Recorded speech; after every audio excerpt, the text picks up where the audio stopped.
कहीं से भी कोई बचाने का प्रयास हुआ तो पूरा जिला का किसान हम लोग इकट्ठा होकर मधुबनी का चक्का जाम कर देंगे। मैं जब अपने प्रखंड कृषि पदाधिकारी से पूछा कि खाद कहाँ मिलेगा तो कहे कि डीएपी चल जाइए बेनीपट्टी, यूरिया लेने के लिए चल जाइए रामपट्टी। क्या कहेंगे इस व्यवस्था को, क्या कहेंगे? बहुत घटिया व्यवस्था, व्यवस्था को क्या कहेंगे? ऐसे इससे घटिया और भ्रष्टम व्यवस्था हो ही नहीं सकती है। आप खाद स्टॉकिस्ट से अगर चल जाइए बात करने, अगर सीधे मुँह बात कर दिया, जितना बात है सब वापस ले लेंगे, माफ़ी मांग लेंगे हम, सीधा मुँह बात नहीं करेगा, कह जाइए खाद ताद नहीं है हमारे पास। खाद की कालाबाजारी को लेकर के आप लोग धरना प्रदर्शन किए। जी जी। तो इसमें आप कृषि पदाधिकारी को सीधा सीधा क्यों लपेट रहे हैं? बचाने का प्रयास किए हैं। हाँ, अभी पिछले बार बचा लिए, अभी बचाने का फिर प्रयास जारी है।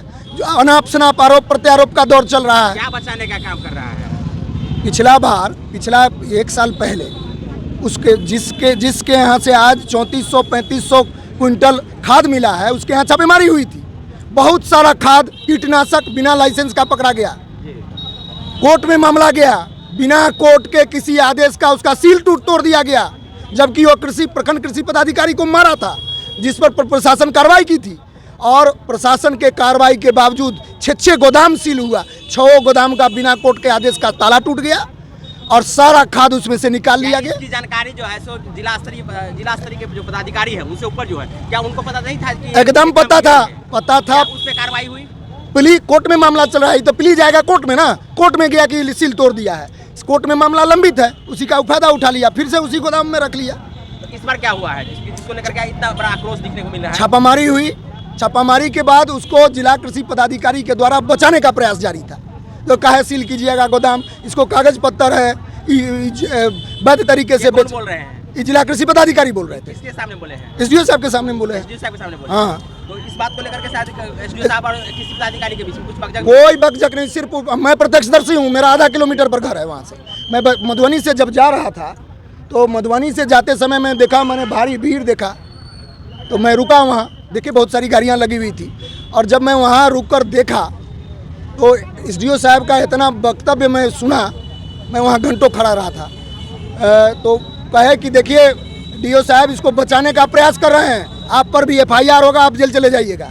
इतना ही बात, इसी बात का आक्रोश उनको है। अनाप शनाप आरोप लगा रहे हैं अनुमंडल पदाधिकारी को, जबकि अनुमंडल पदाधिकारी सदर कर्तव्यनिष्ठ पुलिस प्रशासनिक पदाधिकारी हैं, वो दिन रात एक किए हुए रहते हैं। आप देख लीजिए कहीं भी हमारे सदर एसडीओ साहब को, आप कहीं भी लगा लीजिए उनको काम में। अच्छा, वर्तमान में जो जिस प्रकार से किसानों को खाद चाहिए, तो क्या किसानों को घर तक जो है किसानों के खेतों तक खाद पहुंच नहीं रही है? कतिपय नहीं, कहीं नहीं। मैं खुद किसान हूँ, 20 एकड़ में गेहूँ करता हूँ, इस बार 5 एकड़ में किया हूँ। पूछिए क्यों? सिर्फ खाद की किल्लत के चलते। कहाँ से 50 रुपये डीएपी लाएंगे और 25 रुपये हम यूरिया खरीदेंगे? क्या है सरकारी दर 3-4 रुपये 5 रुपये है। और अभी बाहर से खरीदते हैं तो कितना? 50 रुपये डीएपी खरीदते हैं, 50 रुपये।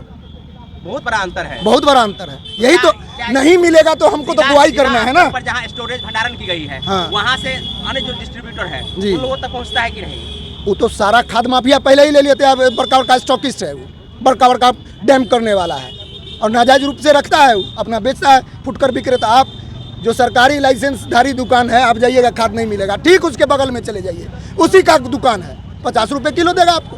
सर, अनुमंडल पदाधिकारी बोल के गए हैं कि यदि इस प्रकार की बिक्री होती है, हाँ, तो आप बिना अपना पता बताए आपकी जो सूचना जो है गुप्त रखी जाएगी। जी, सारे किसान सुने हैं इस चीज़ को। ऐसा आना चाहिए ना। एकदम माल आएगा। अब तो किसान दिल बढ़िया से खुश होकर गया है, वो तो बढ़ चढ़ करके इस बात में हिस्सा लेगा। अब किसानों की को जरूरत है। क्या मांग करते हैं सर? एकदम काला बाजारी पर एकदम बैंड लगना चाहिए। किसान को हम खेत तक नहीं मांगते हैं, उनको हम जाते हैं प्रखंड या जो हमारा नज़दीकी खाद विक्रेता है, हमको सर्वसुलभता से पंचायत स्तर तक डीलर जो है व्यवस्था नहीं की गई है? नहीं, कोई व्यवस्था नहीं है। आप ये इतना दूर का जो गैप है, जो छोटे मोटे किसान, अरे हम तो कहते हैं, मैं जब अपने प्रखंड कृषि पदाधिकारी से पूछा कि खाद कहाँ मिलेगा तो कहे कि डीएपी चल जाइए बेनीपट्टी, यूरिया लेने के लिए चल जाइए रामपट्टी। क्या कहेंगे इस व्यवस्था को, क्या कहेंगे? बहुत घटिया व्यवस्था है, व्यवस्था को क्या कहेंगे? ऐसे इससे घटिया और भ्रष्टम व्यवस्था हो ही नहीं सकती है। ये भ्रष्टम व्यवस्था चरम पर है, भ्रष्टाचार का चरम पहुंच गया है। अभी तक के इतिहास में ऐसा नहीं हुआ था। अभी जो सर आप पिछले विगत 5 वर्षों में क्या आपको लगता है कि कहीं कोई किसानों का आंदोलन हुआ खाद के चलते? नहीं हुआ। क्यों नहीं हो रहा सर? क्यों नहीं हुआ? पिछले साल सुलभता थी, लोगों को मैंने 2-3-4 वर्षों में सुलभता थी, नहीं उतना खाद मिल जाता था। अभी 2 वर्षों से जो किल्लत है तो लगा कि व्यवस्था अगले साल सुधर जाएगी, लेकिन आज तक की स्थिति में ये है कि जहाँ से चले थे वहीं है। ये 2 वर्षों में स्थिति खराब हुई है। 2 वर्षों से ये स्थिति 50 रुपया बोरा अगर जिला कृषि कार्यालय मांगेगा, व्यवस्था मनबढ़ू तो होगा ही ना, स्टॉकिस्ट तो मनबढ़ू है। आप चल जाइए, आप खाद स्टॉकिस्ट से अगर चल जाइए बात करने, अगर सीधे मुंह बात कर दिया, जितना बात है सब वापस ले लेंगे, माफ़ी मांग लेंगे हम, सीधा मुंह बात नहीं करेगा, कह जाइए खाद ताद नहीं है हमारे पास। परिचय दे दीजिए। मेरा नाम अनिल कुमार मिश्र है, मैं किसान मजदूर एकता संघ का सचिव हूँ।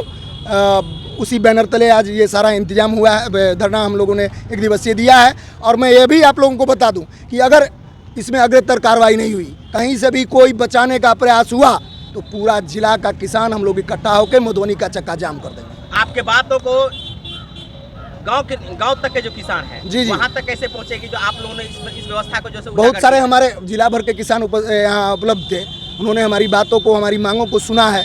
उन्होंने हम लोगों ने डीएम साहब को ज्ञापन दिया है, उस मांग पत्र को देखा है, तो उन लोगों के पास होता। और ये तो किसान की बात है, 75% हम हैं, 25% में अन्य लोग हैं, तो 75% के पास तो जंगल में आग की तरह बात फैल जाएगी ना। है कि इस पर अंकुश लगेगी, कोशिश तो जारी है, नहीं लगेगा तो फिर किसान है।